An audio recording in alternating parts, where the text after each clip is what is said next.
The sound of metal against bone isn't something you forget. Neither is the sight of your little sister crawling across a cafeteria floor while 300 students pretend not to see. Darius Coleman stood frozen in the doorway of Westfield High's cafeteria, his Marine Corps dress blues still pristine from the memorial service he'd attended that morning. He'd come to surprise Amara for lunch, their first meal together since his return from Syria. What he found instead was a scene that would haunt him more than any battlefield memory.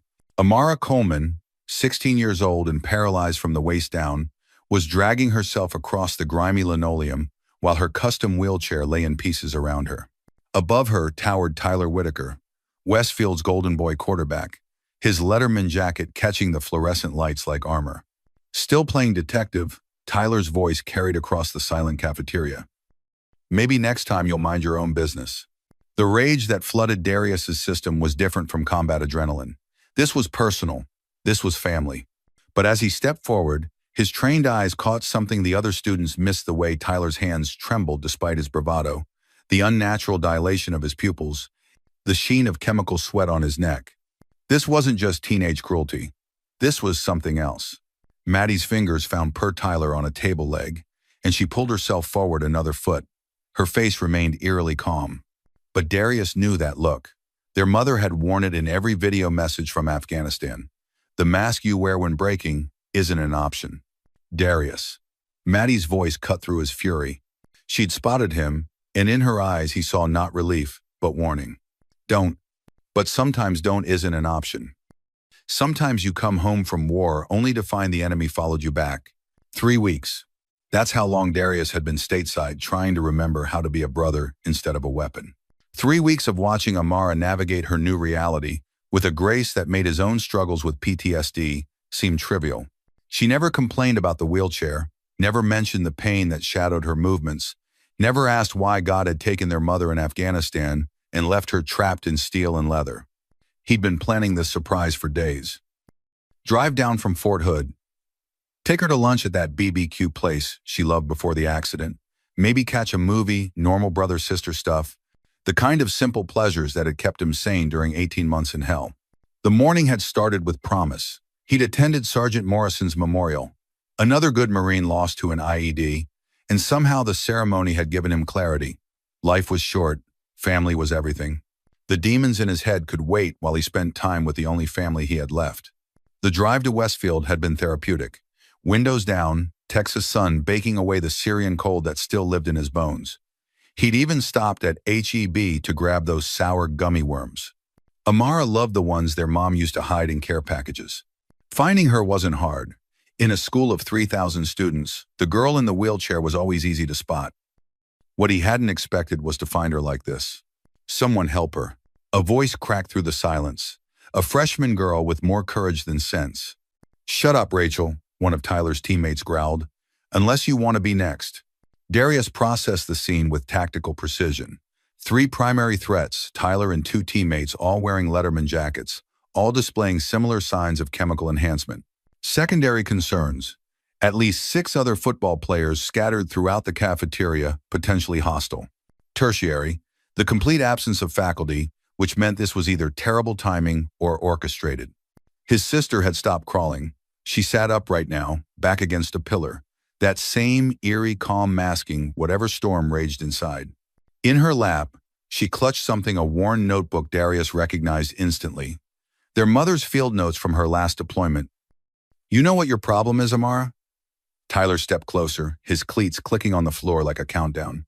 "You don't know when to stop digging, just like your mom." The temperature in Darius's world dropped to absolute zero.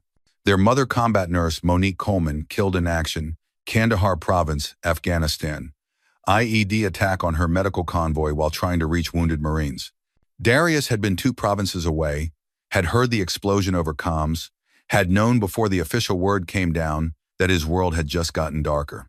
But Tyler Whitaker, this small-town Texas high school quarterback, had no right to speak her name. No right to, "My mom died saving lives."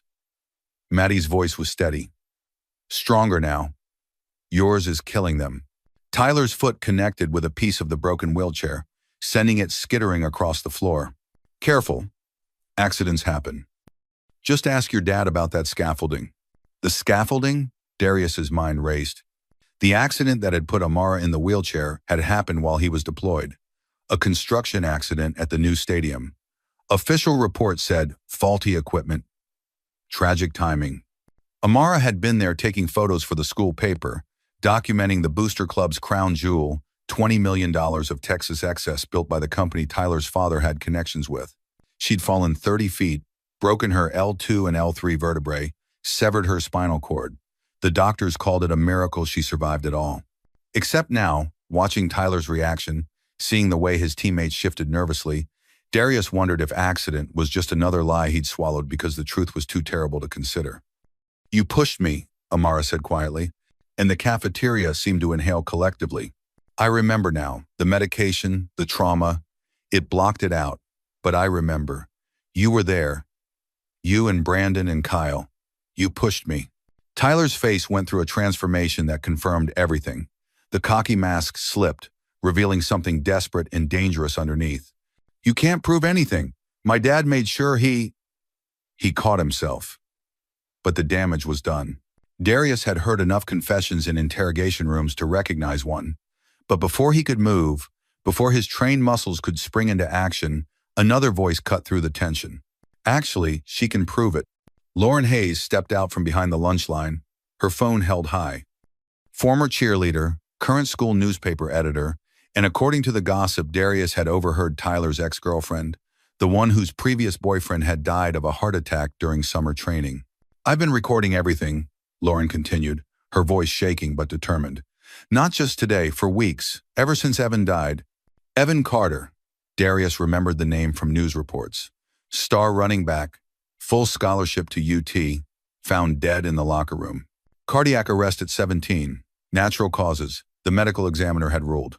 Case closed. "You little bitch," Tyler snarled. And that's when Darius saw it the moment predator became prey. Tyler's hand went to his Letterman jacket pocket, fingers closing around something inside. The movement was subtle, practiced. How many times had he reached for whatever chemical courage lived in that pocket? "Tyler, don't." One of his teammates, Brandon, grabbed his arm. "Not here, man. Too many witnesses." And witnesses. Tyler laughed, high and unhinged. "Look around, Brandon. Nobody sees anything at Westfield. Nobody ever sees anything." He was right in a way. The cafeteria held 300 students, but most had found somewhere else to look: the wall, the ceiling, their phones anywhere but at the disabled girl on the floor and the boy who'd put her there. It was easier that way. Safer. But not everyone looked away. Maria Alvarez, the cafeteria worker who'd served these kids lunch for 15 years, stood by the kitchen doors with her phone out, recording. Deputy Daniel Brooks, the school resource officer who just returned from a suspicious bathroom break, had his hand on his radio. Rachel, the freshman who'd spoken up, was crying but still watching. And Darius Coleman, Force Recon Marine, survivor of 18 months in hell, was done being a witness. He moved with the economy of someone who'd learned that wasted motion got you killed. Not rushing, not threatening, just closing distance with inevitable purpose. The football players noticed. Of course, predators always recognize bigger predators. "You must be the brother," Tyler said, trying to reclaim his bravado. "The war hero. PTSD is I hear it makes people see things that aren't there, do things they regret." It was a clever threat wrapped in false sympathy. Tyler was smarter than he looked. Or maybe his father had coached him on how to handle situations like this. Paint the combat veteran as unstable. Create doubt about any testimony he might give. You know what's interesting about PTSD? Darius kept his voice conversational as he reached Amara, kneeling beside her while keeping Tyler in his peripheral vision. It doesn't make you hallucinate. It makes you hypervigilant. Makes you notice things other people miss.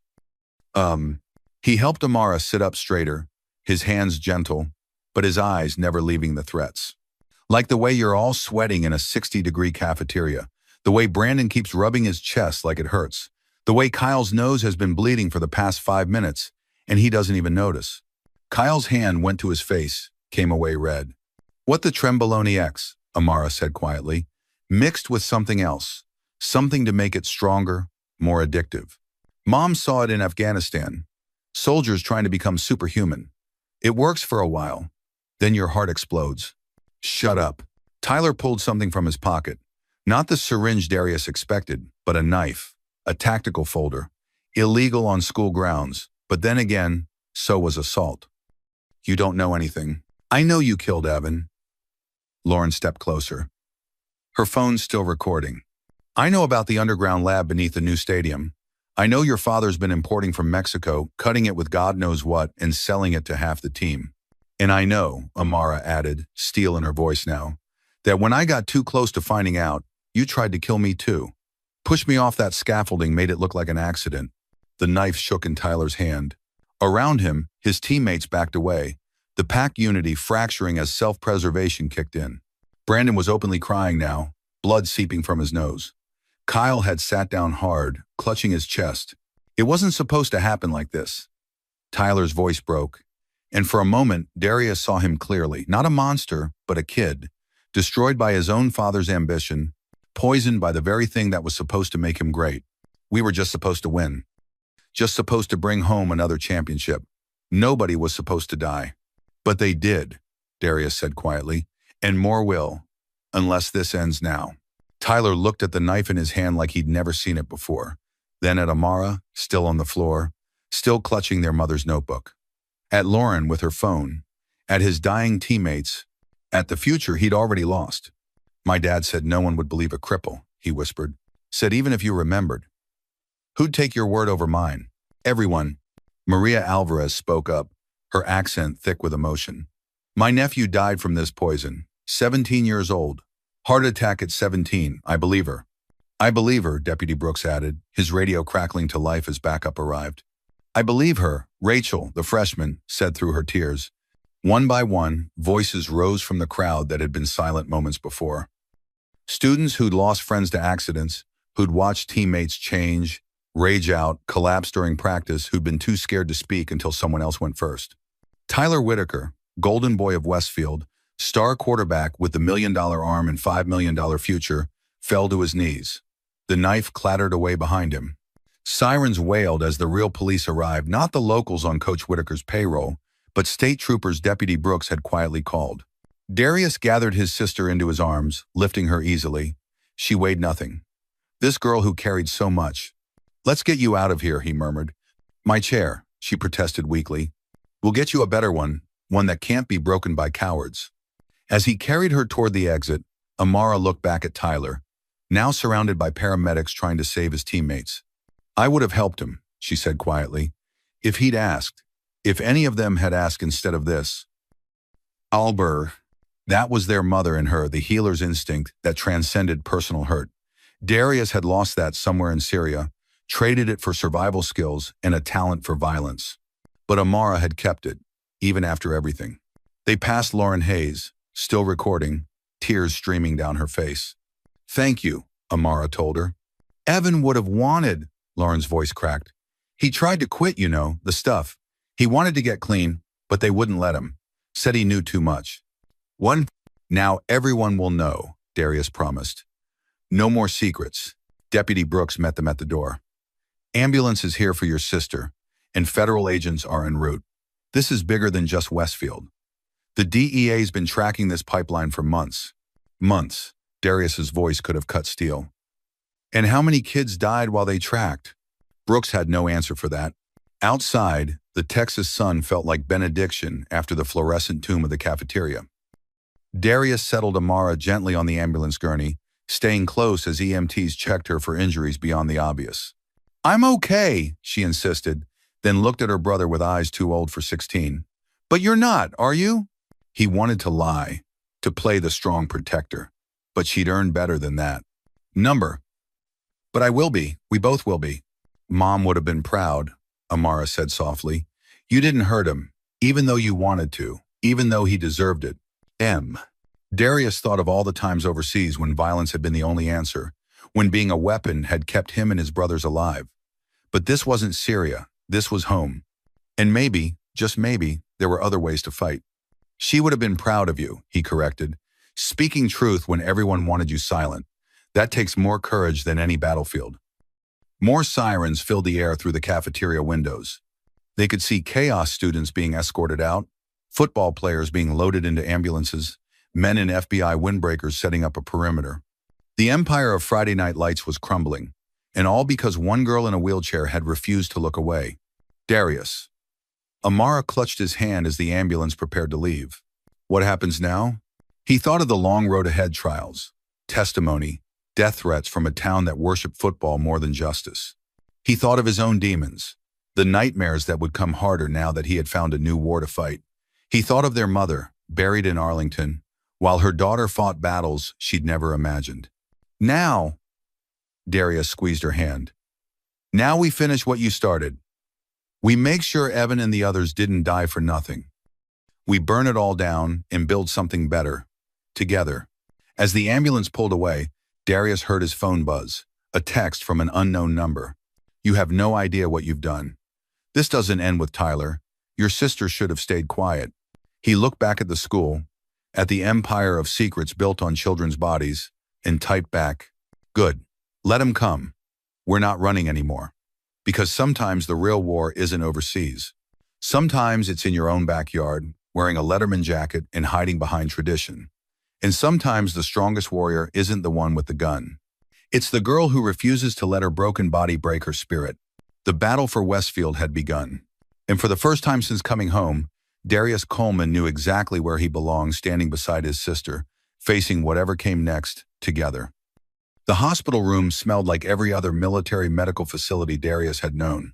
Antiseptic, fighting a losing battle against human fear. But this wasn't L. Toole or Walter Reed. This was Westfield General. And the girl in the bed wasn't another wounded warrior, but his baby sister, small and fierce against white sheets. Stop looking at me like I'm dying, Amara said without opening her eyes. It's just bruises and a mild concussion. I've had worse from physical therapy. Ender. Darius forced his fists to unclench. Through the window, he could see unmarked federal vehicles filling the parking lot. Whatever Tyler Whitaker had started in that cafeteria had awakened something much bigger. The doctor wants to keep you overnight for observation, he said. The doctor can kiss my Amara Grace Coleman. Both siblings turned to find Maria Alvarez in the doorway, still wearing her cafeteria uniform, still clutching her phone like a lifeline. Behind her stood Deputy Brooks, looking like he'd aged 5 years in 5 hours. Sorry to interrupt, Brooks said, though his eyes said he wasn't sorry at all. But we have a problem. Tyler Whitaker is missing. Darius's hand moved instinctively to where his sidearm would be, found only empty air, old habits. Missing or running? Both probably. His father posted bail an hour ago. Local judge, old football buddy. By the time the feds realized what happened, both Whitakers had vanished along with about 6 key players from the team. They're going for the lab, Amara said, pushing herself upright despite Darius's protests. Under the stadium, they'll try to destroy evidence, cover their tracks. FBI is already en route, Brooks assured her. Full tactical team. But Amara was shaking her head, fumbling for her mother's notebook. You don't understand. Mom wrote about this similar operation in Kandahar. Military-grade performance enhancers being tested on local fighters. When the lab was compromised, they didn't just destroy evidence. They released everything. Chemical cocktail turned a city block into a war zone. 37 dead. The room went silent except for the steady beep of monitors. Why would your mother document that? Maria asked softly. Because she was building a case, Darius answered, pieces clicking together in his mind. She wasn't just a combat nurse. She was investigating. Someone in our supply chain was selling medical-grade enhancers to the Taliban. And when she got too close, Amara finished, her convoy hit an IED. Just like when I got too close, I fell off scaffolding. Darius's phone buzzed. Unknown number again. Stadium, midnight, come alone or she dies. Next time. He showed it to Brooks, who immediately started making calls. But Darius's mind was elsewhere, remembering his mother's last video message. If anything happens to me, protect your sister. She's stronger than she knows, but that strength will make her enemies. I'm going, he said. Like hell you are. Amara grabbed his arm with surprising strength. This is exactly what they want. You alone in their territory. She's right, Brooks added. Let the FBI handle. The FBI doesn't know the stadium like I do. Darius interrupted. I helped install the security system 2 summers ago. Needed money for college before I enlisted. I know every entrance, every blind spot. Then I'm coming with you, Amara declared. You can barely sit up. I don't need to sit up. I need to think. and you need someone who understands what we're looking for." She held up their mother's notebook. "These chemical formulas, I'm the only one who can identify them quickly enough to matter." Um, Darius wanted to argue, wanted to lock her somewhere safe until this was over. But looking at her face, their mother's determination mixed with their father's stubbornness, he knew it was pointless. "Fine, but we do this my way." "When have I ever listened to you?" Amara managed a ghost of their old sibling dynamic. "There's a first time for everything." By 10 p.m., Westfield felt like a town under siege. Federal agents had cordoned off the high school. The local news ran continuous coverage, interviewing shocked parents who never saw this coming and students who always knew something was wrong. The hospital had discharged at least 12 football players, all showing signs of long-term steroid abuse. 3 were in critical condition. Darius pushed Amara's borrowed wheelchair through empty streets, Brooks flanking them despite official orders to stand down. Maria had gone home to pray, but not before pressing a small wooden cross into Amara's hand. "For protection," she'd said. "It was my nephew's." Lauren Hayes had vanished after giving her statement to the FBI, but she'd sent Amara a file dozens of videos, dates, and times of transactions, conversations about packages and testing. Evan Carter featured in many of them, growing increasingly desperate as he tried to escape the web that would eventually kill him. "He was a good kid," Amara said quietly as they approached the stadium. "Tutored me in calculus after the accident. Never asked for anything in return." The $20 million monument to Texas football excess loomed against the night sky. Its lights were dark for the first time Darius could remember. Even in summer, those lights blazed for camps, practices, community events. Now it looked like what it truly was, a tomb. "Motion sensors are disabled," Brooks observed, checking his phone. "Internal cameras too.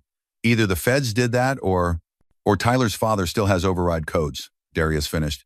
"Brooks, you don't have to do this. You've already risked your career." The deputy checked his service weapon.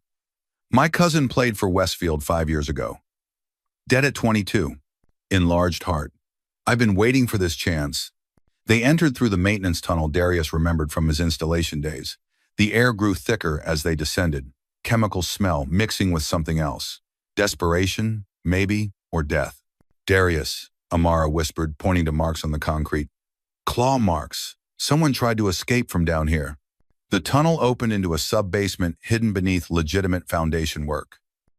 Emergency lighting cast everything in hellish red, revealing a sophisticated operation lab equipment, packaging stations, distribution maps covering 5 states. "Jesus," Brooks breathed. "This isn't high school dealers. This is cartel level." "No," Amara corrected, studying labels with growing horror. "This is worse. Look at these compounds. They're mixing veterinary steroids with combat stimulants, adding synthetic opioids for addiction. This isn't about making athletes stronger. It's about creating dependent customers who will do anything for the next dose."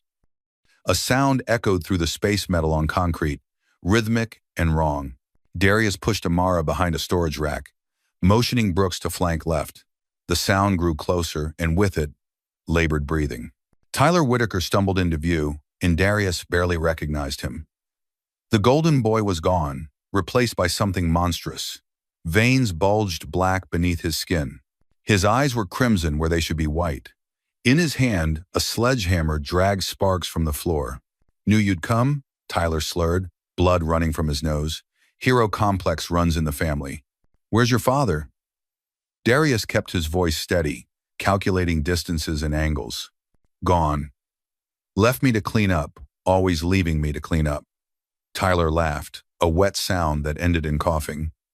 "Gave me one last dose. Said it would make me strong enough to finish this." "Tyler." Amara rolled out from cover, ignoring Darius's hiss of warning. "You're dying. Whatever he gave you, it's killing you. Let me help." "Help." Tyler lifted the sledgehammer with inhuman ease. "Like you helped Evan asking questions, making him doubt he was going to the feds. We had to." "You killed him." "Not a question. Dad killed him, I just held him down." The admission came with more blood, darker now. "Said it was for the team, for the legacy, for Westfield."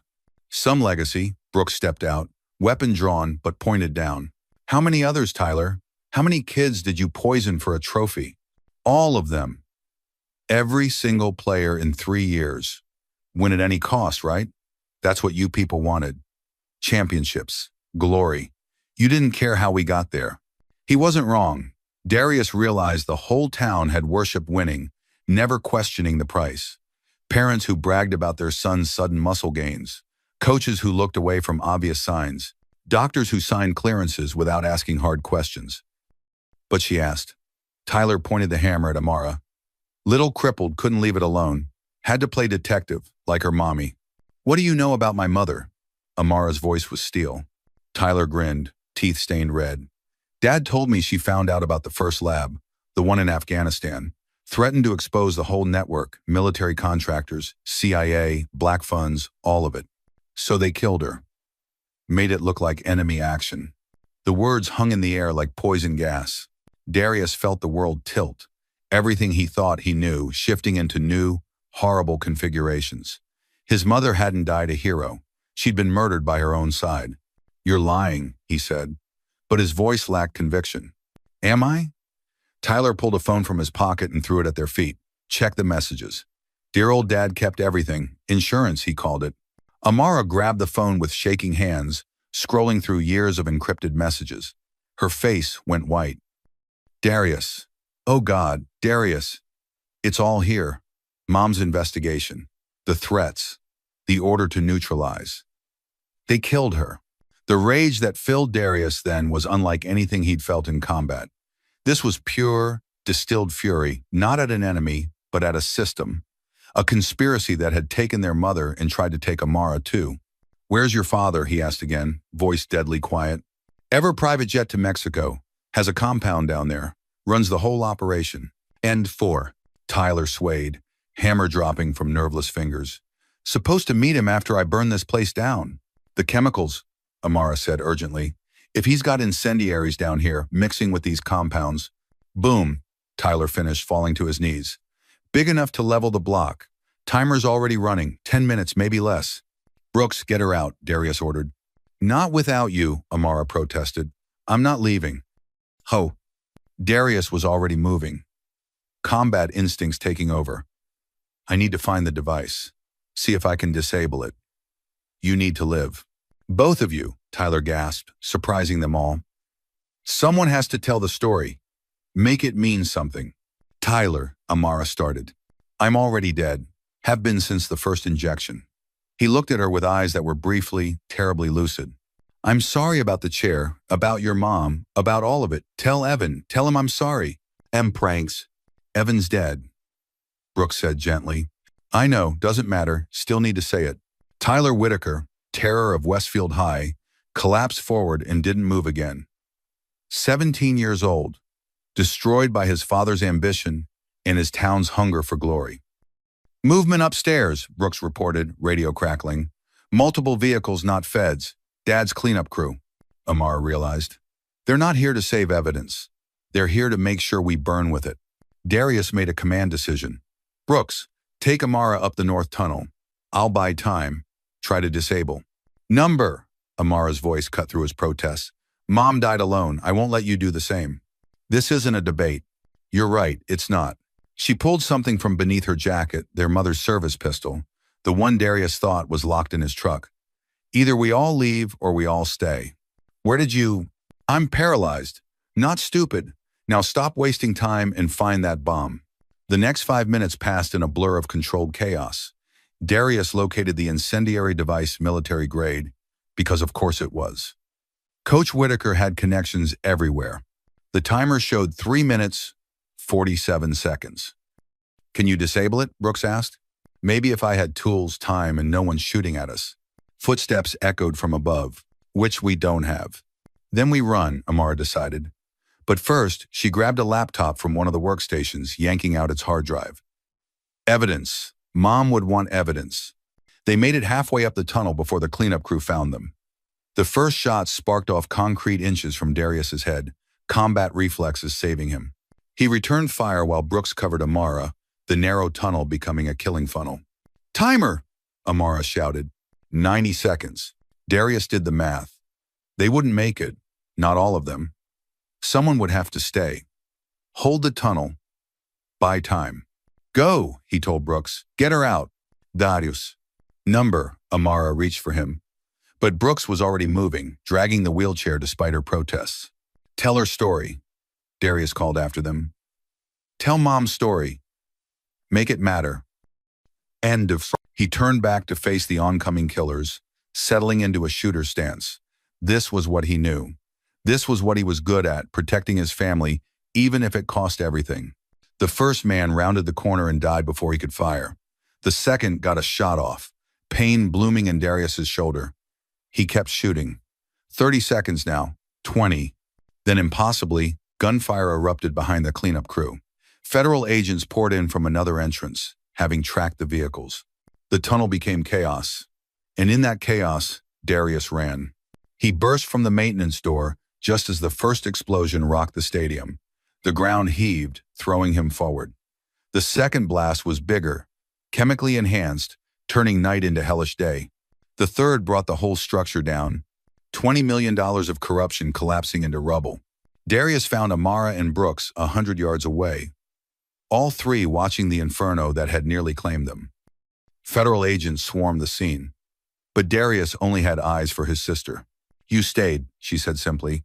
You're my sister. Where else would I go? She reached up, taking his hand. We need to disappear for a while. Whitaker's connections, the people who killed Mom, they'll come for us. I know. Darius looked at the burning stadium, at the federal agents, at the town that would never be the same. But first, we tell the story, all of it, together. Together. The next weeks passed in a blur of testimony, grand juries, and media circus. The story broke nationally small-town football program hiding international drug ring, connections to military contractors, murder disguised as combat casualty, 63 arrests across 5 states, congressional hearings, DEA task forces. Coach Whitaker was captured trying to cross into Mexico. He rolled on everyone to save himself names, dates, accounts. The network unraveled, but Hydra-like, Darius knew it would grow new heads. It always did. Amara became the face of the investigation, the brave girl who'd risked everything for truth. She handled the attention with their mother's grace, never flinching from hard questions. The wheelchair, once a symbol of vulnerability, became her strength. Who could look at her and not believe? Darius stayed in the shadows, watching for threats. 3 attempts on Amara's life were quietly prevented.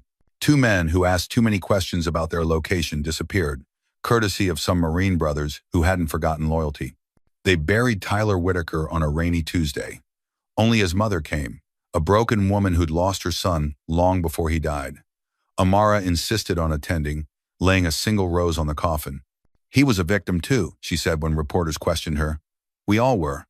6 months later, they sat in a small cafe in Austin. New names and new lives carefully constructed by witness protection. Amara had her GED and was starting pre-med at UT. Darius worked security close enough to watch over her, but far enough to let her breathe. Got an interesting email today, Amara said, sliding her tablet across the table. Anonymous tip about another lab. This one in Oklahoma. No, Darius said immediately. We're done. We're safe. Are we? She gestured to her wheelchair, to his shoulder that still ached where the bullet had grazed. How many other Tylers are out there? How many other Evans? How many mothers investigating alone? That's not our fight anymore, isn't it? She pulled out their mother's notebook, pages worn from handling. She didn't stop when it got dangerous. Neither did you in that tunnel. That was different. No, it wasn't. It's exactly the same. Bad people doing bad things because good people look away. She met his eyes, and he saw their mother's fire burning there. I can't look away anymore. Darius sighed, knowing he'd already lost this argument. If we do this, and I'm not saying yes, we do it smart. No heroics, no unnecessary risks. Agreed, but we do it. Why haven't we sacrificed enough? Amara was quiet for a moment, watching students pass on the street outside. Normal kids living normal lives, unaware of the shadows that hunted them. Because somewhere out there, she said finally, another girl is about to fall off some scaffolding. Another boy is about to take his first injection. Another mother is about to die for asking questions. And if we don't help them, who will? Darius looked at his sister, broken, but unbeaten, wounded, but still fighting, and felt something he hadn't experienced since Syria. Purpose. Okay, he said. Tell me about Oklahoma. She smiled, their mother's smile, and began to talk. Outside, thunder rumbled over Austin, promising storms. But in that small cafe, two siblings planned their next war, not with guns and bombs, but with truth and testimony. The cleanup crew had failed to silence them. Coach Whitaker had failed to break them. Even death had failed to stop their mother's mission. Now it was their turn to carry the torch. Amara reached across the table, squeezing Darius's hand. "Thank you for staying." "Always," he promised. "No matter what comes next." His phone buzzed. "Unknown number?" The message was brief. "We know where you are." Darius showed it to Amara, who smiled grimly. "Good, let them come." Because the Coleman siblings were done running, done hiding, done letting the monsters win by default. The war for Westfield was over. The war for justice had just begun. 2 years later, Amara rolled across the stage at UT Austin to accept her bachelor's degree in biochemistry. Darius watched from the audience, no longer checking every exit, no longer expecting threats. The Oklahoma lab had been their last mission. After that, the feds finally took the threat seriously enough to dismantle the entire network. Monique Coleman would be proud, the dean said, shaking Amara's hand. They'd established a scholarship in their mother's name, funded by seized cartel assets. Poetic justice. "Medical school next," Amara said, placing fresh flowers. "Johns Hopkins accepted me, following in her footsteps, making my own, but carrying her spirit." Darius nodded, understanding. They'd both found their paths through the darkness, his protecting others who couldn't protect themselves, hers healing those who'd been broken by systems meant to help them. "She saved us, you know," Amara said quietly. "Even dead, she saved us. Those notes, that training, she knew someday we'd need them. She always was 3 steps ahead." They stood in comfortable silence, two survivors who'd learned that sometimes the greatest victory isn't defeating your enemies, it's refusing to become them. The war never really ends, but neither does hope. And in Texas, no more children fell from scaffolding. The fire that consumed Westfield Stadium did more than swallow steel and concrete. It devoured a legacy of silence, years of whispers buried beneath Friday night lights, years of children broken in pursuit of trophies, years of townspeople looking away because truth was too dangerous, too costly, too painful. Out of those ashes rose not heroes in capes or soldiers with medals, but a brother and sister, Darius Coleman and Amara Coleman, scarred, imperfect, human, who refused to stay silent any longer. Darius had carried war home in his bones, thinking he had left the battlefield behind. But war is not only fought overseas. Sometimes it waits in cafeterias and locker rooms. Sometimes it hides behind polished bleachers and booster club speeches. And sometimes the ones we love most are the first casualties of that quiet war. Amara knew this better than anyone. Stripped of her mobility, marked by cruelty, she still carried herself with the fierce grace of someone who refused to let a broken body break her spirit. Their story reminds us of something simple, and yet so often forgotten. Courage is not always loud. It does not always roar in combat gear or demand recognition in headlines. Sometimes, courage whispers. Sometimes it looks like a 16-year-old girl refusing to crawl quietly away while the world averts its gaze. Sometimes it is found in the steady hand of a brother who chooses restraint when vengeance would be easier. And maybe that is the lesson we should carry with us as the last embers of Westfield's empire of secrets fade. Violence can beget silence. Fear can breed complicity. But truth spoken aloud, even trembling, has a way of gathering strength. One voice becomes 2. 2 voices become 20. And eventually, a whole room finds the courage to say, "I believe her." Perhaps you, watching now, have walked the hallways of a school where cruelty is passed off as tradition, or lived in a town where the powerful are shielded and the vulnerable are shamed. Perhaps you know what it feels like to be Amara trapped in plain sight while the world turns away. If so, remember this: the war for justice is not won in a single battle. It is lived day by day in choices small and large, to look away or to speak, to stay silent or to say, enough. Darius and Amara's fight did not end with the collapse of a stadium or the arrest of Coach Whitaker and his son Tyler. It continues in every classroom where a child wonders if anyone will stand beside them. It continues in every family that must weigh truth against safety. It continues in us. Because the monsters they unmasked are not confined to Westfield. They live wherever power is worshipped more than people, wherever cruelty is excused as the price of belonging. And so, dear listener, let their story be more than entertainment. Let it be a mirror. Ask yourself what shadows in your own community deserve to be dragged into the light. Who around you needs a voice when theirs has been stolen? And when the time comes, will you find the courage to say, I see you, I stand with you? Perhaps that is why stories matter. Not to tie life into neat endings, but to remind us that the battles worth fighting rarely end on the page. They continue with us in the choices we carry forward. If this story moved you, if it stirred something restless in your chest, share it. Speak of it. Leave a thought below, not just for me, but for those who may read your words and realize they are not alone. And if you wish to walk with us through more stories like this, where silence is challenged and hidden battles are brought into the light, I invite you to stay, subscribe, return, and join the conversation here at Raw Black Stories. Because the war for justice is never truly over. But together, with voices united, perhaps we can ensure that the next Amara is not left crawling across a cafeteria floor while the world pretends not to see. And that, maybe, is how we win.